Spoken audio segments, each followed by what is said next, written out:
I haven't had such a good day today. There are lots of reasons for that. I haven't made the best choices, I haven't used my time the best. Got into a fight with my mother, which was 100% my fault, and I was the only reason it kept continuing. I knew at the time I should have just stopped, but I was feeling pretty terrible and just trying to find ways to work through that, and you know, it's a perfectly reasonable thing. You feel terrible sometimes, normal. Spent some time playing my guitar, but that was kind of unsatisfactory because my guitar is missing a string right now. A new set will come very soon, but until then I'm without my acoustic. So I ended up on the internet, as I often do, and I wandered over to this video by someone who I've been watching a lot of their videos lately about Fantastic Beasts and where to find them. This was sort of a reaction video after it came out in 2016. The person liked it, but had issues with it.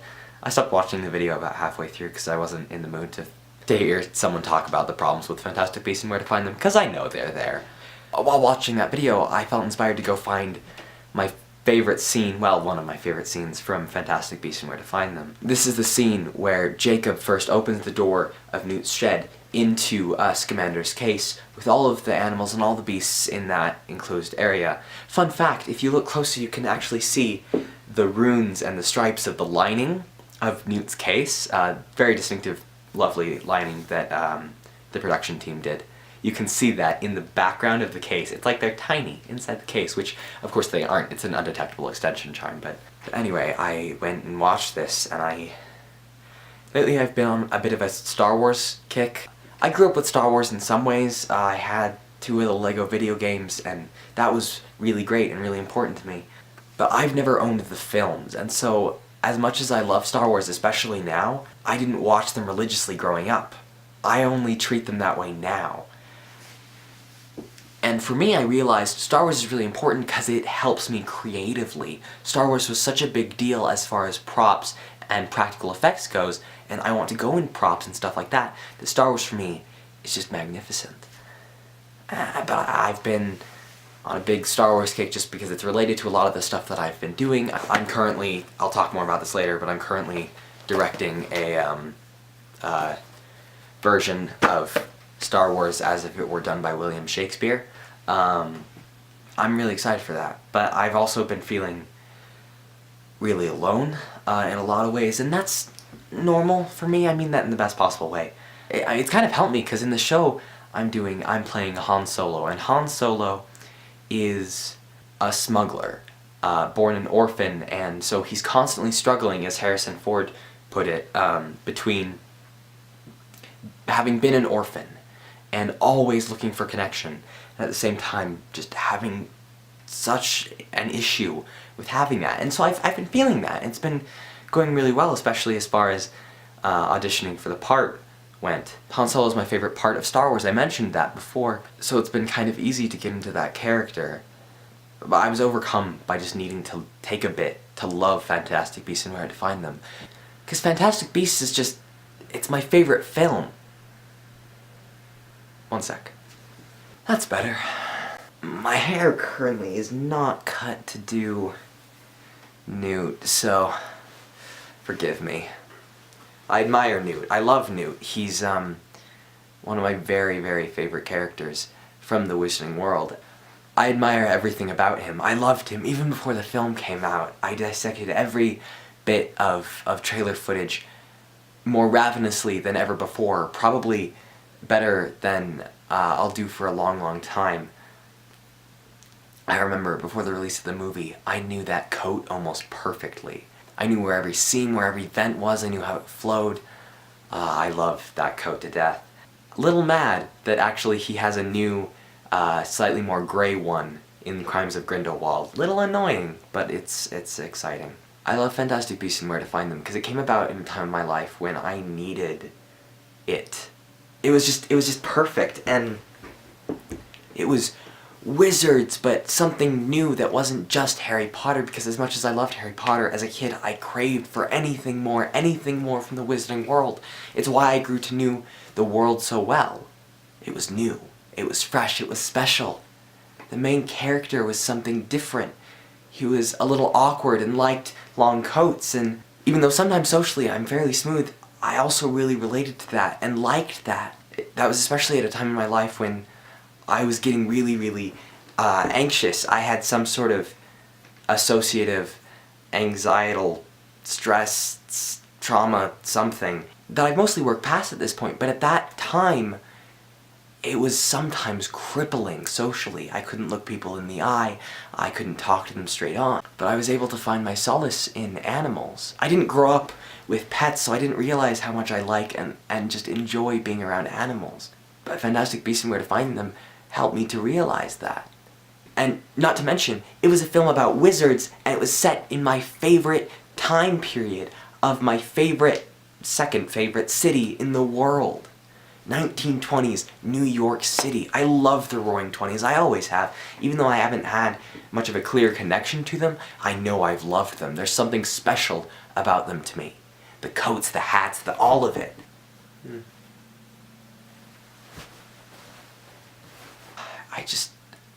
I loved that movie. I went to see it with some people who were really important to me at the time, and so it became inextricably linked with them. And actually, I'm not friends with those people anymore. So for a while, especially a lot last summer, I didn't spend a lot of time on that movie or getting too ready for the Crimes of Grindelwald. I still watched it a few times that summer, and it's not like it was gone from me. I had the privilege that summer of seeing Harry Potter and the Cursed Child, and so I was able to indulge in a different part of my love for the Wizarding World, and learn to love Harry Potter. Harry Potter in that time became my favorite character in the series. And that was the first time that was the case since I was, 7 years old? Back when I thought I was a Gryffindor, because that's what my hero was. That's what Harry Potter was. That's how I grew up. I remember my very first wand that I ever made was just a stick painted red because, and I mean fire truck red, because I wanted it to be the color of Ron Weasley's hair. Because they said he had red hair, so I thought, okay, I'll just paint it red. And because it was the color of my house, I'm definitely not a Gryffindor. Most of the people I've been best friends with over the course of my life have been Gryffindors. Most of the people I've grown to like the most have been Gryffindors, though I'm starting to be a little more wary of Gryffindors, which is unfortunate because they're just wonderful, wonderful people. What was I talking about? Fantastic Beasts. But I wasn't able to love that film quite as actively as I'd like to, and it's not like much changed for me. But it was important to me and to my relationships with those people. And then they were just gone. I try not to worry about it anymore.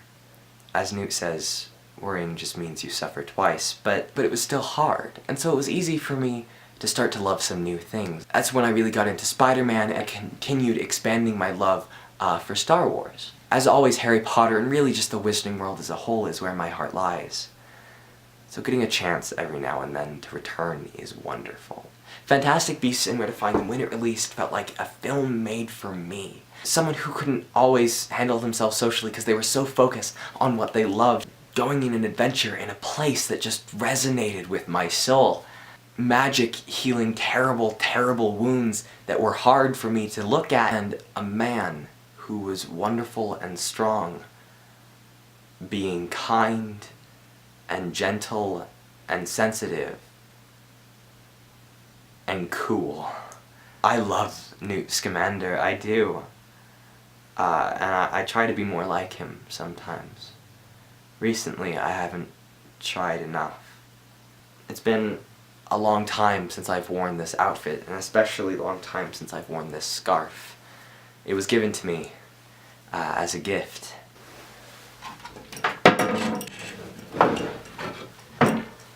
The last time I wore most of this outfit was, let's see, May 25th, 2017. This picture here, my hair does not look good in that photo. It's me with my junior year math class and our wonderful, wonderful teacher. That was the last time I'd wear that scarf. Until now, actually. It was taken 2 days before my life got significantly more difficult and more taxing. Fantastic Beasts and Where to Find Them was something fresh. It was something different. It felt new and wonderful, and even though it was not a perfect film, it felt magical to me. Is it working? My camera cut out. I was just so excited for this movie before it came out. Where'd it go? I wore my copy of Fantastic Beasts and Where to Find Them just to death. I got everything I could before and after release. I'd grab my coloring book and show it to you. It's not entirely colored in, but I did some good work. It's upstairs though. I studied the pre-release stuff so hard so I could make an accurate wand. And now, whenever I'm in a wand shop, I know that mine is inaccurate, because everything about it is just a little too big. Just a little too dark, because I was working off of pre-release stuff, but it's easily one of my favorite things that I've made, because unlike other wands, this one just feels right in my hand. I've kind of rambled on here and there without much clear direction, other than to say I love Fantastic Beasts and Where to Find Them. For all the things it does well, for all the things it doesn't. I cry every time I watch it. I cry when Newt shows the inside of his case to Jacob. I cry when Frank the Thunderbird spreads his wings for the first time outside of the case. I cry when Newt shows up on screen for the very first time after all of the newspapers come into view, setting the stage for the entire 5-movie series. I love that movie. I just do, and it means so much to me. People change. I've changed, I think. Maybe a little. I relate to Newt Scamander more now, almost than ever, even though I've gotten, not less, I've become a different kind of socially inept. A little more standoffish, a little less approachable. I suppose I wear sunglasses most of the time, so I still don't do that thing with eye contact. I love that film. Just every bit of it I relate to in some way. And it doesn't have to be perfect, because it's mine. You know, it's mine in a way that the other stuff just isn't. I'm easily the biggest Fantastic Beasts fan I know. I knew so much about it before many people even knew it existed. I love this film. And honestly, I think I'm gonna watch it while I edit this video. Something being your favorite very much depends on the time in your life which it comes in. When I first really fell in love with The Hobbit, it was at the time in my life when I was just being probably bullied the most that I have. When Harry Potter and the Cursed Child became my favorite stage production, it was because I felt alone and weird and just entirely messed up. And I felt like being a Slytherin was just one of the very, very worst things I could be. When Fantastic Beasts and Where to Find Them came out, I was in a really rough place. For a lot of reasons. And that place got better in some ways and much rougher in others. But it was me at the time, and somewhat me later. I don't share a lot of my favorite things in a way that other people do. I don't play my favorite songs for people.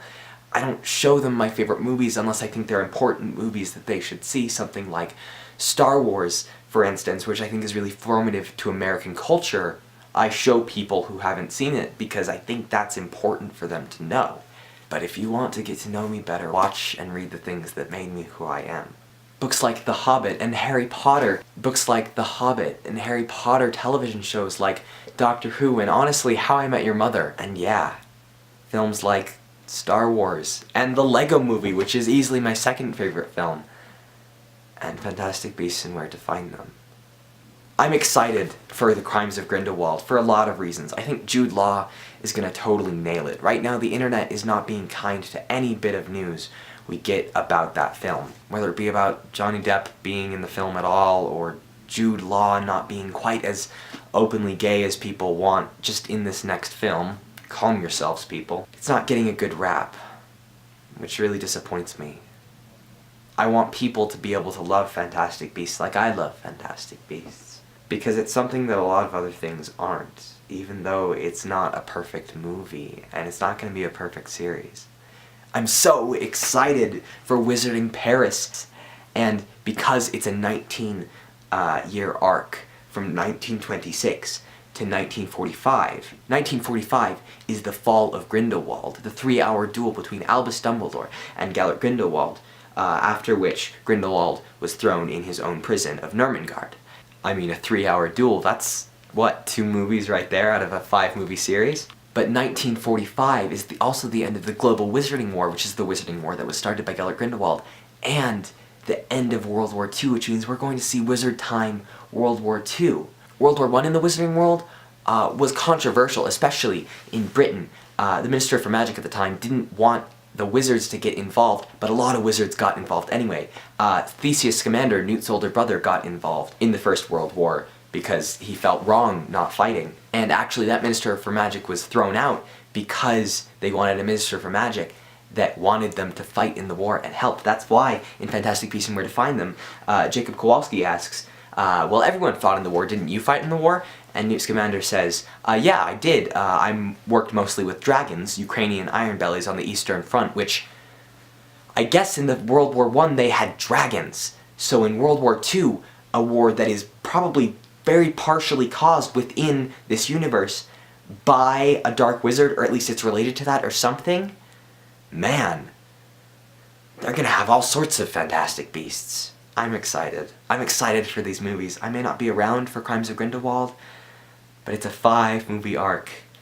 It's, what, 6 more years? I'm on board for every single one of them, and I hope I can find people to share them with, because I'm not gonna stop loving them.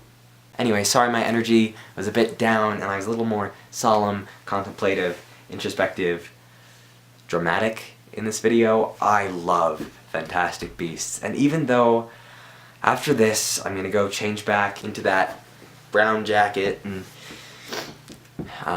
fix my hair, put it back to normal, and take the scarf off, and put this little guy back, say hello to everyone, Pickett. I'll try to do my best in this next week not to forget about my favorite film, and not to worry, because worrying just means you suffer twice. I'll try to cut this down from, what, how long have I been filming? 15 minutes? 20 minutes? Longer? I do go on a bit. Always try to be nice, but never fail to be kind. I'll see you next time.